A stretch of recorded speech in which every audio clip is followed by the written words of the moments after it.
Hello, welcome to daily current affairs.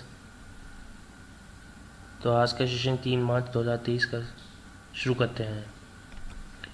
FICCI के नए महासचिव कौन बने हैं? तो option A Ishwar Singh, option B Shailesh Pathak, option C Dushyant Sharma, option D उपरोक्त में से कोई नहीं। इसका उत्तर है ऑप्शन बी शैलेश पाठक। शैलेश पाठक को फिक्की का नया महासचिव नियुक्त किया गया है। शैलेश पाठक ने 1 मार्च को कार्यभार संभाला है। पाठक अपने 37 साल के करियर के दौरान सरकार में कई पदों पर रहे। उन्हें एक उभरते हुए भारतीय लीडर के रूप में 2000 में आइजनहावर फेलोशिप मिली।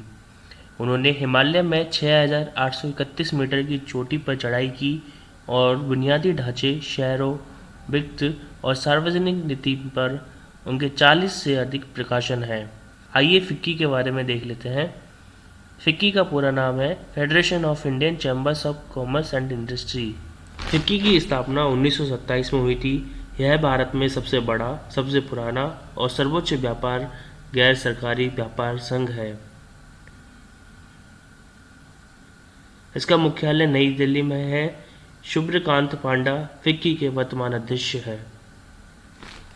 चलिए अपने अगले क्वेश्चन की तरफ चलते हैं। बोला टिनुबू ने किस देश के राष्ट्रपति के रूप में शपथ ली है?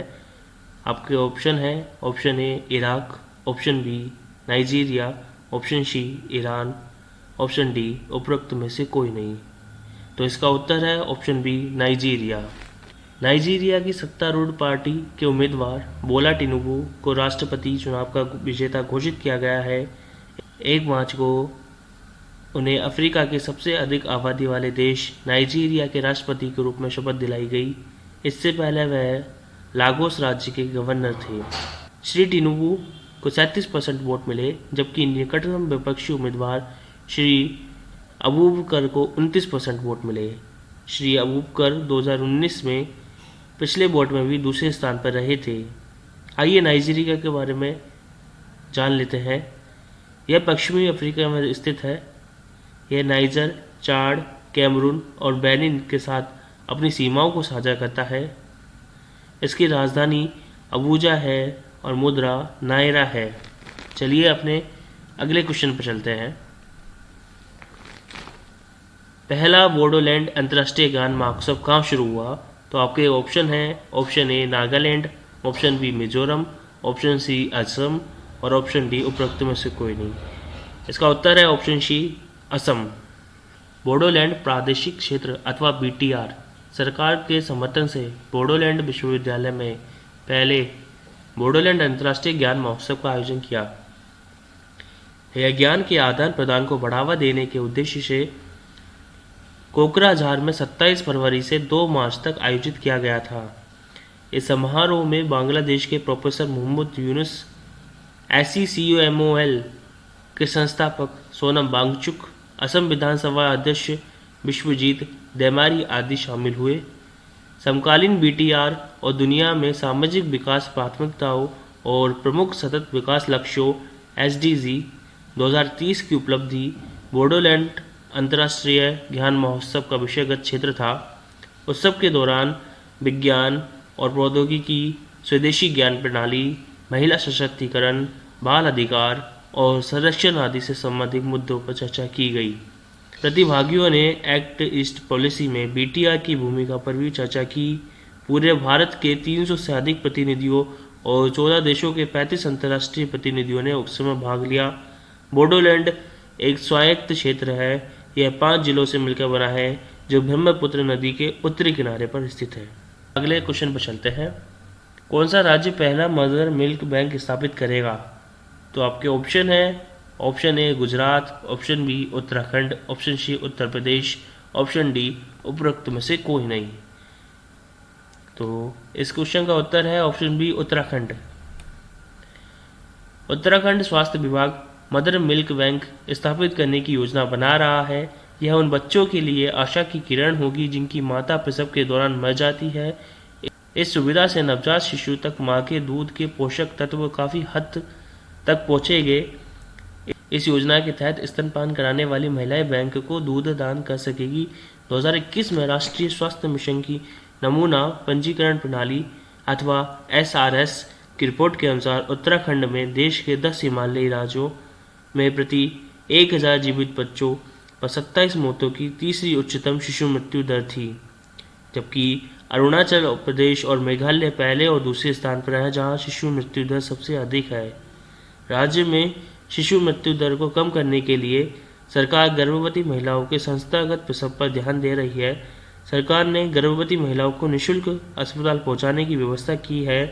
एक योजना के तहत गर्भवती महिलाओं को 2000 रुपये, माँ के भोजन के लिए 1500 रुपये और बच्चे के नामकरण संस्कार के लिए 500 रुपये दिए जाते हैं। तो चलिए चलते हैं अगले क्वेश्चन की तरफ। कहा कि सरकार ने आरके डिजिटल एसेट्स ओएसिस स्थापित करने की योजना की घोषणा की है। आपके ऑप्शन है, option A Gujarat, option B Ras al Khaimah, option C Uttar Pradesh, option D उपरोक्त में से कोई नहीं। इसका उत्तर है ऑप्शन बी रास अल खैमा है। ब्लॉकचेन लाइव 2023 सम्मेलन में यह घोषणा की गई थी।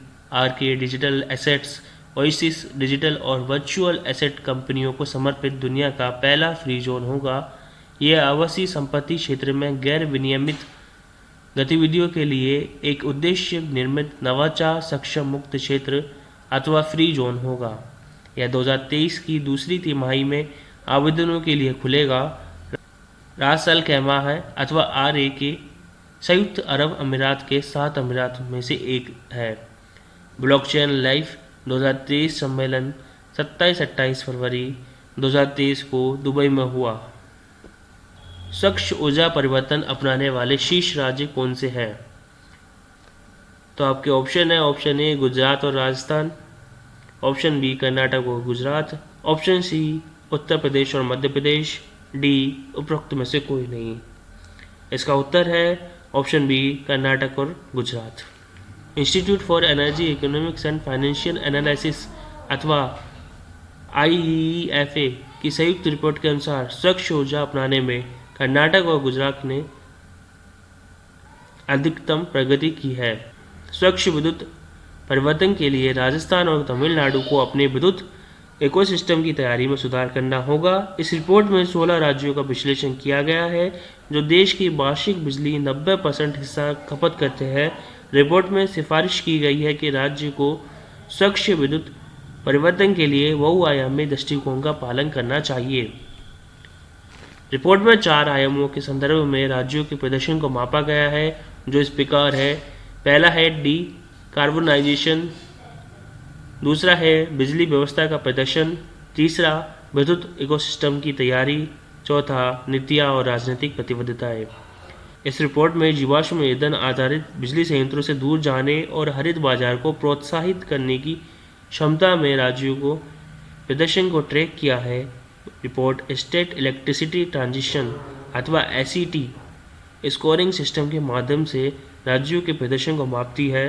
भारत ने हाल ही में अपने राष्ट्रीय स्तर पर निर्धारित योगदान लक्ष्यों को संशोधित किया है।